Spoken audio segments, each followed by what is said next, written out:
complex post-traumatic stress disorder is not supposed to cause impulsivity, whereas BPD does. That's not true at all. Totally not true. Let me ask a little true. I'd like to know your point of view.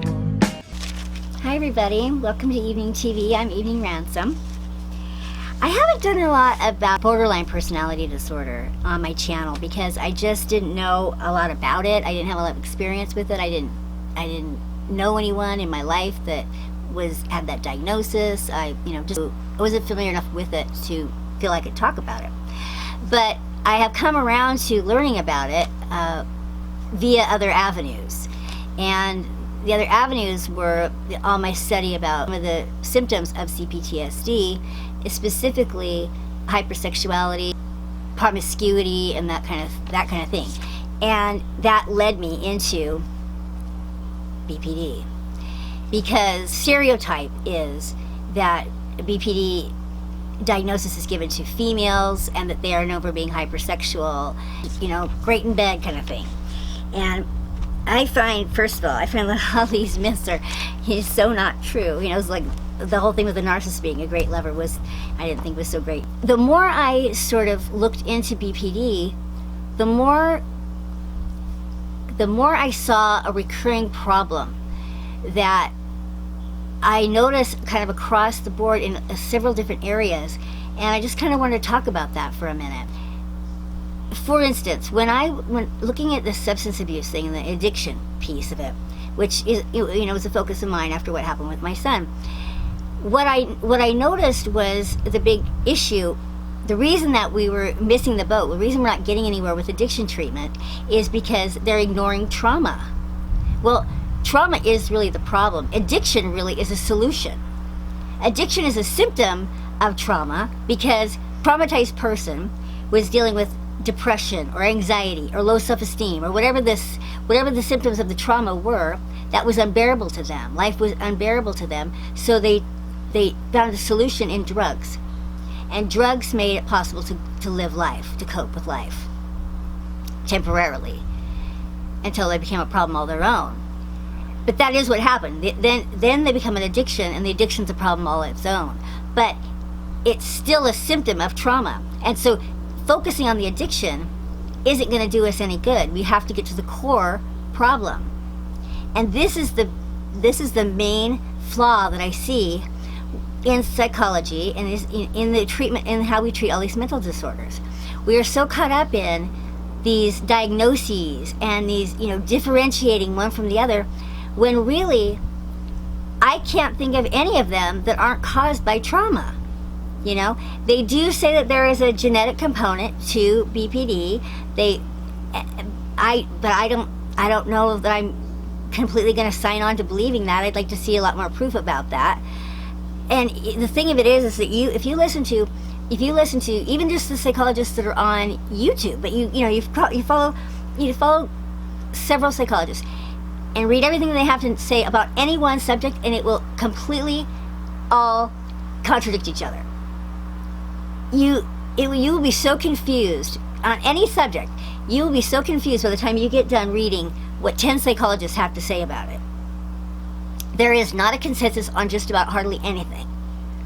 And what I find is that that's particularly true when it comes to these issues that we're not getting to the bottom of, especially like addiction.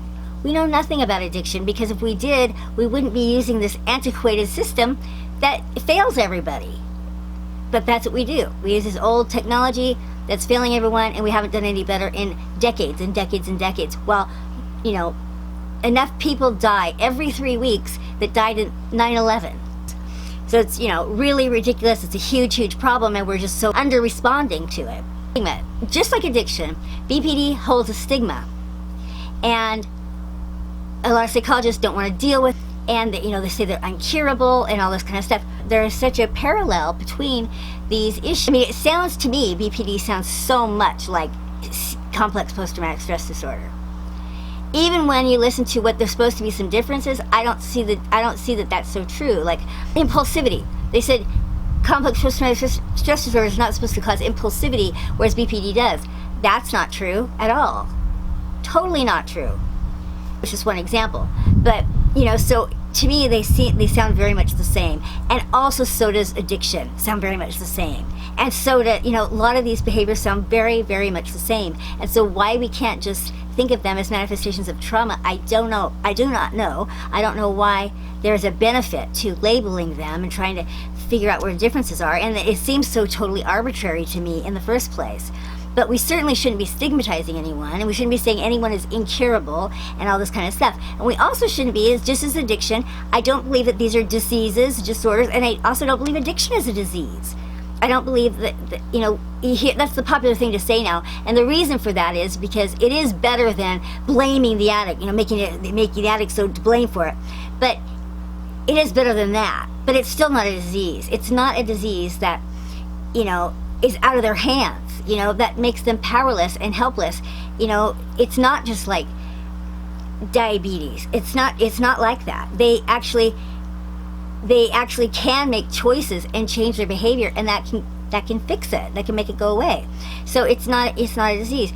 And I believe that the same is true for BPD. It's kind of interesting. There's a lot of people on the platform with channels about BPD and saying that they have. And what it seems to me is that once you're aware, then you can change it.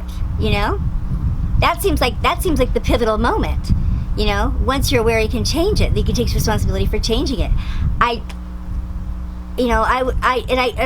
don't want to speak out of turn, because if that's not the case, I could be completely wrong about that. But from what I have gathered so far, I haven't seen anything that would make it so that couldn't be the case. Just like we can heal trauma, we can heal addiction, we can heal BPD, and we can heal personality disorders. We can heal, if a person was so inclined, a person who had antisocial personality disorder, or a person who had narcissistic personality disorder, if they were so inclined to go change it, they could. Look at Sam Beckton. He's modified it as best as he can. He's made a choice, but very few do. Arguably, very few do, because they're not in pain. They see no reason to change. They're either not aware of it, or if they are aware of it, they figure it's working for them. Why would they change anything? So that's why that doesn't help. But it's not because it can't be changed. It's because they don't want to, or they're unaware of it. But I believe this is true for BPD, and I believe it's true for trauma. So I'm not sure what all these different diagnoses have to do with it. And especially when it came down to this sexuality thing, I was interested in adolescent promiscuity and when that all that happens and what triggers that. But with BPD, they're talking about adult hypersexuality. But then when you really get down to it, they say something like 40% don't have it. So it's like, that's just the same as anybody else. What is for sure is that people who were traumatized do end up having more sex. They do end up having more sexual partners. They do end up having sex earlier and younger. They do have more depression. They do have lower self-esteem. All these things are true. And that's true for BPD or CPTSD or any of the above.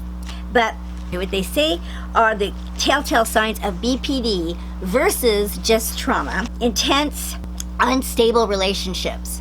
So the relationships will escalate quickly, they will be very volatile and tumultuous, and there'll be explosive fights and explosive arguments and lots of breakup. They will have an identity disturbance. They will externally focus and need external validation. So far, this is not so different from trauma in my book.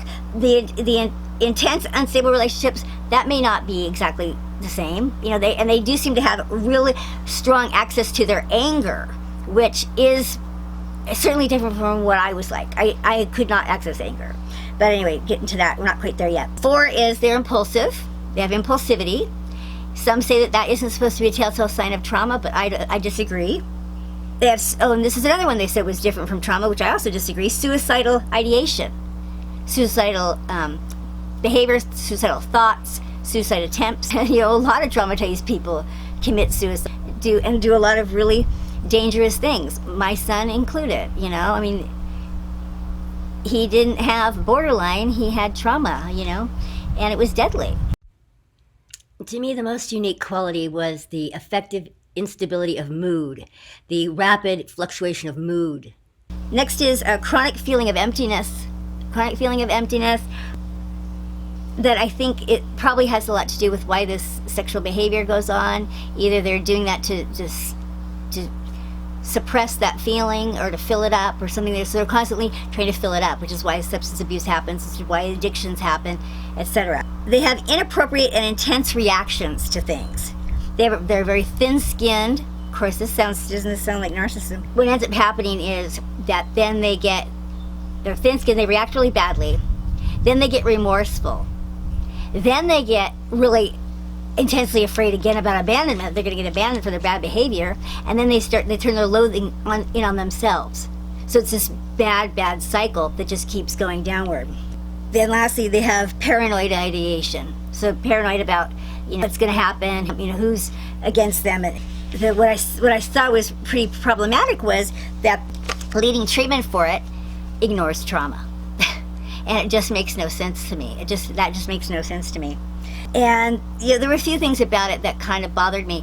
I don't like the way that borderlines are being characterized, both dangerous and also kind of sexy. And I think the whole thing of thinking it that way is very, very sexist, and not very responsible, and not very accurate. It doesn't seem at all right. And especially because I watched this happen with my son. He wasn't the female they were calling that, but he was diagnosed with all these things at some point. Borderline, bipolar, schizophrenia. He didn't have any of those things. He didn't have any of them. He had trauma. He had CPTSD, which led him to be depressed and anxious. And he was also abusing substances, which can mimic all those disorders. So it just seems to me that psychologists are just, they're grasping at straws. It's like, I just don't think that we should be that invested in, these diagnoses. I think we should just really keep it super simple and focus on healing our trauma, get to the root causes of things, and worry less about, what these diagnoses are, and why use it? Why use the name of that disorder then if it gets you stigmatized? Especially if you can deal with the symptoms. If you just say you have CPTSD, then they will not see you as broken, as diseased in some way. They will see you as traumatized, as a victim of trauma. That seems much more likely to get the help you need doing it that way. So anyway, that's really the first episode I've ever done on borderline personality disorder, and I'm kind of curious if anyone watching this has it, if anyone can, say anything about what you know about being borderline and the hypersexuality that's supposed to go along with it, and if you believe that has to do with borderline, or if you believe it has to do with trauma triggers that you had from earlier on. That's what I'm really curious about. I'm curious if where this sexuality is real, where it came from, and if as an adult with borderline, if that was a different trigger than it was for, say, me in adolescence, it purely came from earlier trauma and a subconscious reaction that I didn't really understand. It was not a conscious choice. It was an unconscious response. So I'm very curious about that. So anyone who knows anything about that, please answer that question in the comments, and also ask anything you would like in the comment section, and give me a thumbs up, like this video, and share it amongst your friends, and please subscribe to my channel if you haven't already. All right, thanks so much.